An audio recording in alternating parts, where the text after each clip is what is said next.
Ladies and gentlemen, boys and girls, welcome back to another episode of the BBSB podcast. Today we have a very special guest, Sydney, Australia's very own Ryan Abbott. I've been teammates with him for 4 years now, and, I'll just let him introduce himself, man. Tell us, obviously, I kind of spilled the bomb, where you're from, coming all the way over here to the States. What are you here for, and, yeah, just tell us about yourself. Sure. Yeah, what's up? My name's Ryan. This is my 4th year here at Fresno Pacific. Living with my boy Rias. He's been my homie for 4 years now, and just finishing up my last year of collegiate basketball, and that's about it, man. Came over to America 4 years ago, and loved it ever since. Loved Fresno, loved the people, loved Rias, and So for our channel, first thing I want to ask, we have a lot of younger viewers, they're into sports or football, basketball, or just tuned in to listen to our stories, man. So if you were to go back 4 years ago, what would you tell yourself coming into college about, selecting the right thing for you and basically finding the right fit for you? What would you tell yourself, man, 4 years ago from now? Honestly, I think I would just say don't try and predetermine things. I was always so, cut out on, trying to have a solid plan on what I was going to do. And, just my whole life, curveballs get thrown at you, I'm sure a big one won't happen again like COVID, but like stuff like that, you never know what's coming your way. COVID, injuries, and good things, opportunities, connections. You have like no idea what's going to come your way. So, I was really trying to, have a clear-cut path of what success looked like, and it seemed like every few months something was changing, whether it was that for the better or for the worse. Like, it was really just and I think you just need to control what you can control, and that's really what I've learned in my 4 years here, through my fair share of obstacles and successes. It's really just you got to take things day by day and win the day, pretty much. I know it sounds corny, but yeah. No, for sure, winning the day. And I like what you said about, just it's okay to stray off path, especially when in our like day and age we see so many people on social media and stuff. Like, it's easy to compare each other. It's easy to compare your life and what you want to do. You see people getting maybe D1 offers, or because we're Division II basketball players, people getting D1 offers, and it's like, well, I'm better than this guy, or I think I can play better than this guy, but why is he getting the offers and stuff? But everyone has their own path, and everyone has their own way of doing it. So yeah, don't be afraid. Whatever happens to you may happen for a reason, but just stick with your path, and you'll eventually find happiness in that. Well, the next question I want to get into, bro, is it's March, and you know what that means, March Madness. What's your prediction on who's winning this year's tournament? Well, who do you have taking it all? In my bracket, I had Florida. They had a really close one today against UConn. That was tight, but I wouldn't be surprised if Duke made it all the way through. Duke's looking nice. I know, so like Duke, Florida. I think that they're like two favorites at the moment, but I wouldn't be upset if there was a little upset in there, a little run going on. Yeah, I'd like to see like Arkansas. I know they're a big powerhouse, but they're the 10th seed. I think. Bro, how far did you have St. John's going? I think I had St. John's going to the Final Four. Yeah, me too. Yeah. Me too, bro. I got busted. No, they're trash, low key. I don't know why they're getting hyped up. Their coach. I hadn't heard that much about them and everyone's like, "Oh, St. John's gonna win." Yeah, their coach was the next Popovich and shit. But now they lost. Yeah, and coach's son is still in there now. All right, bro. So we've been going to school together for a while, and tell the viewers what you're studying and like. When I'm studying. Right. You can keep this in. I'm studying business management. All right, yeah. And I'm committed to the business course, and all of the classes I'm locked in. I'm working hard. It's pretty demanding schedule, hard, but hey, it's just part of being a student athlete. Yes, sir, bro. Yes, and that's what comes with it. That's the price you got to pay. So every week. Without naming names, has there been any professors that has just like touched you? Touched you, just like influenced you. Yeah, I can name names. Yeah, okay. 100%. Like there's a lot of great professors here at Fresno Pacific. Some of my favorites are, Shalon Anderson. Yep. If you know, if you're in the business program, Shalon Yep. always gonna look after you. And she has her PhD, right? Like she. Yeah, I think. Yeah, she was working on it while I was in her class. But yeah, Shalon's one of them. Rick De La Pena, he's amazing. Dr. Bueno, shout out. Dr. Starcher, shout out. Okay. They're all gonna look after you there. Mm-hmm. Okay. Appreciate that.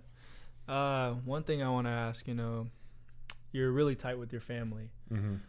What was that adjustment like for the kids who might be, moving across the country too, or just moving to a different city? Yeah, for sure. How's that like for you? Honestly, the first year was rough. It was really difficult. I think just a massive adaptation is needed. You need to be prepared for a big change, because that's what it is. I think I've told you before, the first 6 months of my freshman year, I was convinced I wasn't gonna be coming back for my second year. Yeah. I'd already told the people around me, I'm one and done. I'm going home. So, but yeah, it's kind of there's just a hill, and you get over it, and one day you wake up and you kind of accepted that this is my life. So you can choose to either look back at home and think about what you're missing out on, how you miss your family, how you miss your friends, or look at the opportunity you have in front of you. And I think that's what kind of made the difference with me.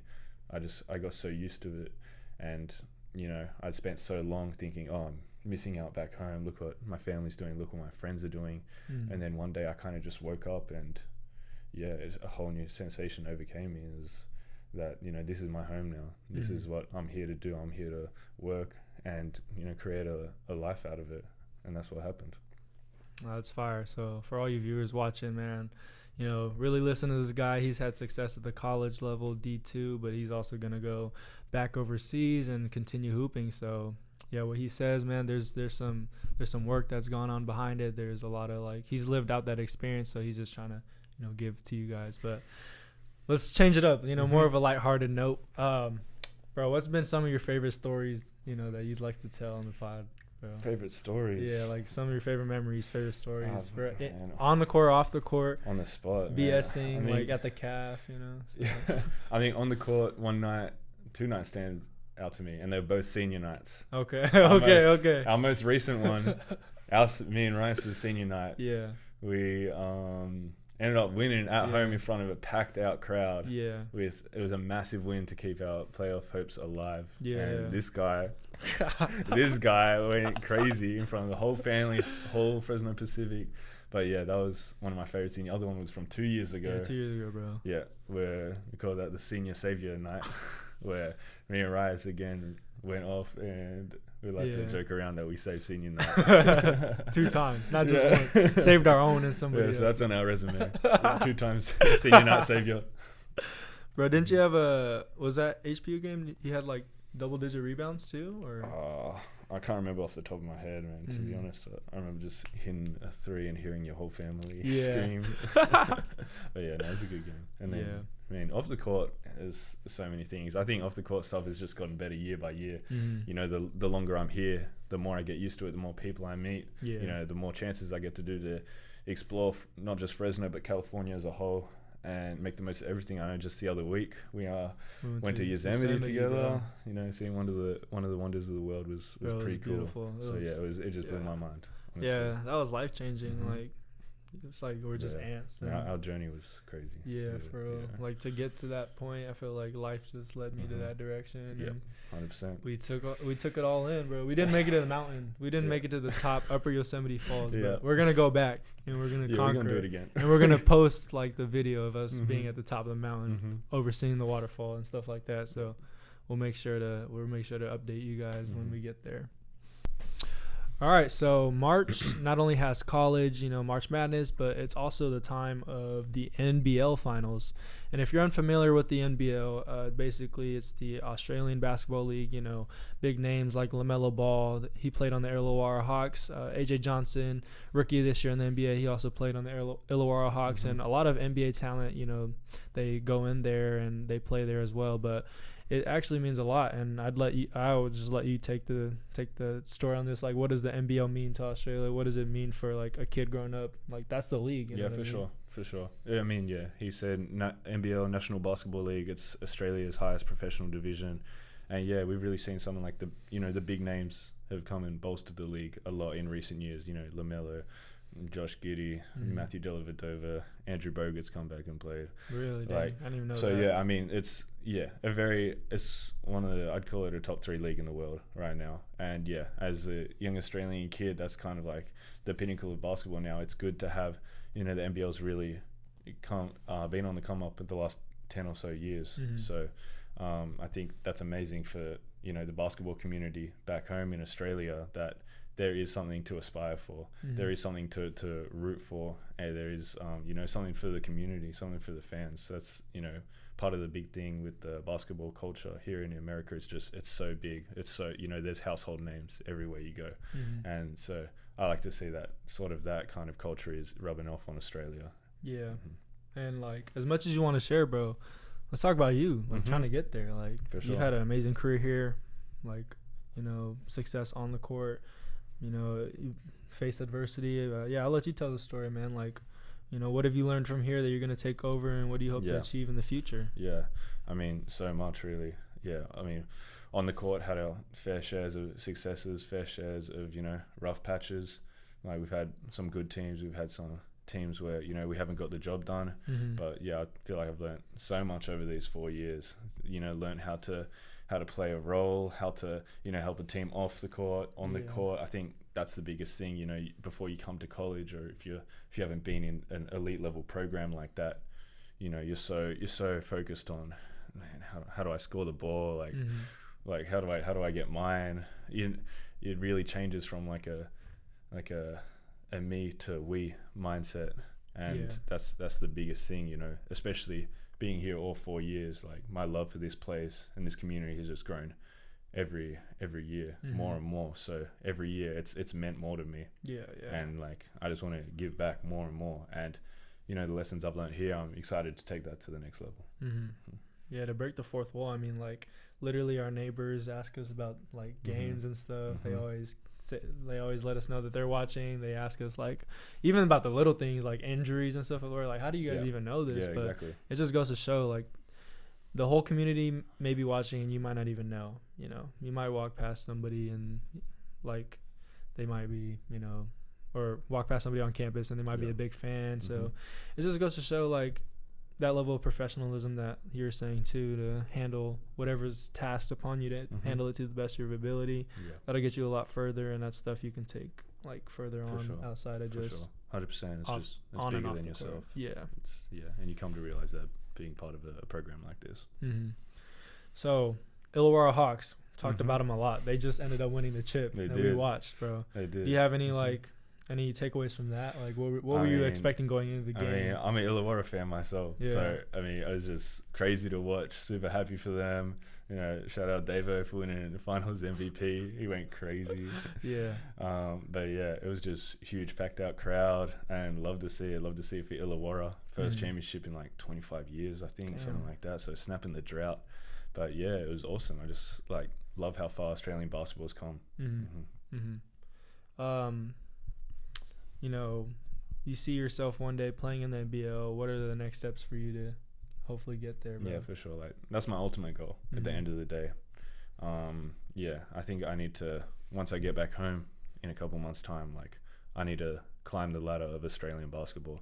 So what that looks like for me is, when I get home, I'll be playing in NBL 1, which is Australia's like second division, almost like a G League. It runs. It just, the only thing is, it runs like separate season. So the NBL is like our summer season, NBL 1's our winter season.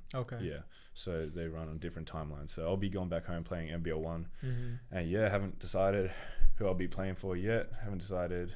I'll be arriving when they're mid-season. So it'll be a tricky adaptation, but I mean, that's really the only plan right now, and try and go from there. I want to try and put up good numbers, try and help a team win as much as I can, and then hopefully use that to propel my career. For sure, bro. For sure. That's tough, man. All right, we've been talking a lot about the Australian Basketball League. It's amazing, though. Like he said, it's on the come up. Tune in. There's free games. It used to be on YouTube, right? But ESPN now for free. ESPN now for free. So, I mean, you can watch in and watch great basketball. I've watched a fair share amount of games. I know a couple names. Sam Frawling, Hope he gets better. Tyler soon. Harvey. Mhm. Yep. But yeah, great league. I recommend watching it. Tune in ESPN for free. For All right. sure. So for this next segment, all right, let's get a little more lighthearted again. Mm-hmm. I want to hear why you hate Shai Gilgeous-Alexander, bro. Did those I feel words like come out of my mouth? I feel like he's like an amazing basketball player. I feel like people foul him because they can't stop him. But how do you feel about that? Did I say that? How do you feel Did about I that? say I hated him? People foul him because they can't stop him. That's debatable. People, do people even foul him? Bro, it's just the shot fake, lean in, like that move just like awakened some rage in me. I don't know. When I see the pump fake and then the jump in, I'm like, oh my goodness, man. But no, okay. So he's an amazing player. Amazing player. What's he like? Leading the league in scoring. Thunder the best team in the league. Yeah. Like, completely understandable if he wins MVP. But I don't want to hear that. I want to hear what's your case that he's not the MVP? He's a foul back. Okay, all right. Watch the games. Yeah. I feel like people don't watch the games. Like, yeah. okay, some of the stuff he does is so tough. Like, so tough. Yeah. But like, we were watching a game the other day. Yeah. And Thunder were blowing them out. And I can't remember what team Bucks, they were playing. against the Bucks. Was it? Yeah. And I think whoever they were playing subbed their whole third stringers in because it was like a Thunder had blown them out by 30. Yeah. In the fourth quarter, right? Yeah. Start of the fourth. Yeah. So Bucks, it was like 3 minutes left in the game. Bucks subbed their whole bench in, guys that had 0 minutes in the game. Thunder go ahead, sub their whole bench in. Except Shai. Except Shai. And Shai only had like 20 at this point or something. And so it was just like, I don't know, those last few minutes, like, that's for the bench guys, That's he was getting his. He was going crazy. Yeah, like, that's their opportunity, I know. But, like, Shai was just going dummy. He's got like 10 points in the last 3 minutes. I'm like, damn, he's trying to get his averages up. Yeah, so if you had Shai's over, you were happy that he stayed in the game that time. Well, who do you like watching in the NBA? In the final MVP candidates, we have Jokic. We have Giannis. You said you're a big Giannis guy. I don't know who else is making a run, for MVP, but those two come to top of the mind for sure. So if you had to evaluate their games compared to Shai and his foul baiting or whatnot. I love watching Giannis play. Giannis he's just like a force of nature. Like, it's hard to stop him. But I think Jokic is definitely more enjoyable to watch. Like, it's just magic what he does. Like, Giannis is just like brute force, power, athleticism, strength, dominance. Yeah. But like Jokic, it's just something different. Like, it's magic. I don't know how to even describe what he does. Yeah, Jokic's playmaking is insane for sure. Yeah, like to be a big 7-footer, as big as he is, as slow as he is, make the reads that he does, and like make the game look so easy. Like, I think like that's the tell of an elite player, like making the game so easy, because it's really not that easy. If you're out there, you're like, hoopers know, like, it's really not that easy. They make it look so easy. Yeah, effortless. The stuff they do is insane. For me, it's like he's just always like, he predetermines the defense, and it's crazy because like I feel like majority of players, they wait to read the defense, but he's like, no, like, he makes the defense go one way and then he's gonna play make the other way, which is crazy. Like, the fact that he has that much control, and he dominates the game in like so many different ways. Like, I'm pretty sure he's leading the league. He's up there with deflections too, like on defense. So I know he gets a lot of crap for not being like that interior rim protector, but he leads the league or he's up there with deflections, and I'm sure he's like not as bad as a defender as people may think. And he's top 5 in the league in points, rebounds, assists. All doing that well, not caring about basketball. Yeah, and he plays hella minutes for them. Like, I watch a lot of Nuggets game, and like Mike Malone rides on him heavy, which obviously helps with the stats. But I just mean, like, that's how important he is to the team. Like, he goes off the bench, or he goes to the bench, and they're just like not the same team when he's on the court. I feel like Shai, no discredit to what he's done, obviously, but like the Thunder are also very deep. They have a J-Dub who runs the second unit for them. He's injured right now, but I'm just saying in terms of like, people to come in and produce. J-Dub, Aaron Wiggins been playing really well this season. And then they have AC, Alex Caruso, and freaking Cason Wallace, who like all contribute. They all play an amazing role. Isaiah Joe, Jalen Williams. So yeah, their team's pretty deep compared to the Nuggets. Asian Duke Dennis. All right, bro. Last question for the night. I want to hear. Talked about the MVPs. I want to hear now your finals prediction. Finals prediction. Finals, yeah. Right. And give us why. As much as I hate to say it, The Thunder. Thunder v Celtics. That's crazy. Okay, why? I think like again, like if you go back to watching the games, like Thunder they're a powerhouse, man. Yeah. Like the depth that they have, the guys that can score it, the guys that can do like everything. Shea, like Chet anchoring their defense. J-Dub being like their second option. He's not even healthy right now, and they're still dominating. Yeah. It doesn't make sense how good they are. Yeah.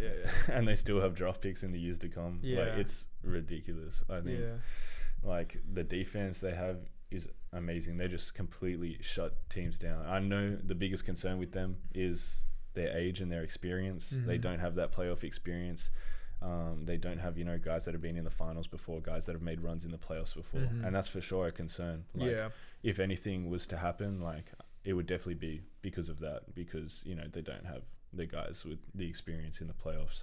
So I think that's right now the only thing holding them back. But just in terms of the Western teams, there's so many good Western Conference teams. Who do you have matching up against them in the Western Conference Finals? I think Denver, most likely. I'd those say are the two big I'd say a Denver for sure. But then, like, even though there's so many good Western Conference teams, like I just don't think any of them can hang with the Thunder. They're just it just seems like they're on a whole nother tier, and it doesn't seem to me like Denver are playing like the championship level basketball that they were playing a couple of years ago. But yeah, out of the East, same story, Celtics, kind of, huh? Yeah, really. Powerhouse. Yeah, Celtics are just. I mean, them with the Cavs, for sure. But again, like reigning champions, you can't put them past that. I think they didn't change anything about their team. Exactly. I think if it came down to Cavs and Celtics, which it probably will in the Eastern Conference Finals, I think Celtics will have the edge. And then eventually, I would call the Celtics to beat the Thunder, just based off experience. Damn. Okay. Well, my take was that the Lakers are making the Western Conference Finals. They might not win, but they're making it to the Western Conference Finals. That's my hot take. All right. Yep. And then for the East, Cavs or Celtics. Yeah, it can go either way. Honestly, I don't see it. I don't see any other team coming out of there. I mean, the Bucks, they just don't have enough. Pacers, same kind of story. Halliburton's been taking a little decline this season compared to last season. So I'd agree with you on those. For sure. I think I'd love to let the viewers in on a long time debate of ours. Okay. Yeah. This is perfect. Yeah. So I think our very first year here, so 3-4 years ago, where me and Rice said to each other, and I want to bring it up here, so it's in recorded history. So we said, go ahead. We were adamant. I was adamant as a Miami Heat fan that Tyler Herro is better than Anfernee Simons, and him as a Portland Trailblazers fan is adamant that Anfernee Simons is better than Tyler Herro. And to add some context behind this, 4 years ago, Herro's in the finals, right? He was playing in the finals, right? Or 2023. He was coming off the 2020 bubble finals. Yeah, bubble finals, right? Yeah. So he was like, Herro's nice. He was like basically second option on that team. And I was like, third no, option. Anfernee Simons is way better. Like I don't care he's on a crappy Blazers team. He's still way better. Yeah. So then we had this debate and we kept going and then we ended up to conclude okay, at the very end of their careers, we will determine who's better, and the loser has to get the other players whatever jersey or number or name. Not name, that's kind of whack, but jersey or something Simons number 1 or whatever. Well, Blazers logo, some crap like that, tatted on their body. Place to be determined, but tatted on their body. So, viewers, let us know the current things. Who do you think is better? The current situations, Anfernee Simons or Tyler Herro? I'll build my case right now. Okay. All right. Anfernee, right now he's leading the Blazers, who have a better record than the Heat in this current season. Current season, all right. He's averaging around 20, number one option, so he gets the number one defender. I know Denny Advia has been going on a tear, but he's just started to get hot. Anfernee has been doing this all year long. Abuses pick and roll coverages, can shoot it lights out from anywhere. And he has that clutch factor too. A lot of times they give him the ball at the end of the games, and I don't think Herro has that as well. Streaky. In terms of record, like obviously better record right now. Better record right now. Has Simons ever seen the playoffs? Has he ever playing? I don't know. Maybe playing. Man, Herro's seen 2 finals already. But here's why I think Herro's not the better player. Herro's success is based on Jimmy Butler. Like Herro's success is being a number 2 option, while Anfernee Simons' success is determined on being the number 1 option. Herro has been the number 1 option all season without Jimmy Butler, and his first season of doing that, he's had an All-Star appearance. So that's fair. And he's seen 2 finals appearances already, 2020, 2023. Oh, I mean, he didn't play in 2023 because of the broken hand, but obviously a big part of that team. Last 4 years, gone from like the 3rd option to the 2nd option to now the 1st option, and in that first season already got that All-Star appearance. I know Miami haven't been rolling recently, but I think overall Tyler Herro is the better player. I think Simons is too inconsistent. He's too streaky. And if you look at the numbers Herro's got this season, he's averaging like 25. Yeah, 5 and 6. He's been diming it this year. He's been playing point guard, playmaking, scoring, shot creating. He's been doing it all for the Heat.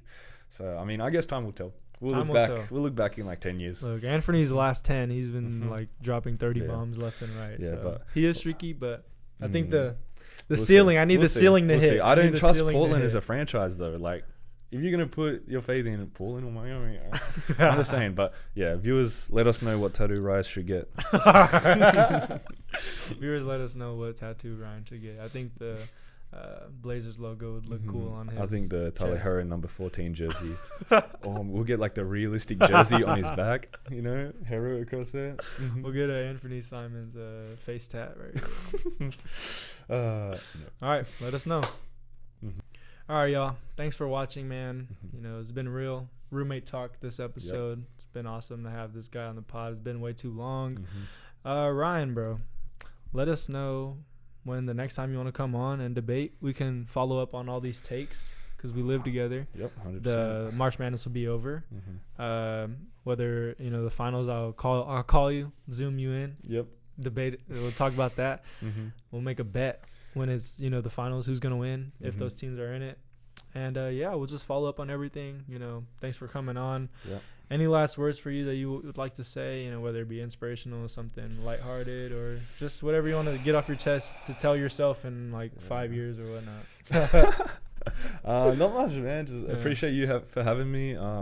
Let's say I wouldn't be surprised if you see me in Fresno again in the future. Yes, I'll be back. I've come to love this place. I've come to love California. I've come to love the people. And Rias here, he's a big part of that. His family's a big part of that. The community here is a big part of that. So super grateful for you, man. Looking after me these 4 years. Yes, sir. No, it's been a pleasure being your friend, bro. And I'll be back on the podcast, man. Yes, sir. All right. Thanks for watching. See you guys next time.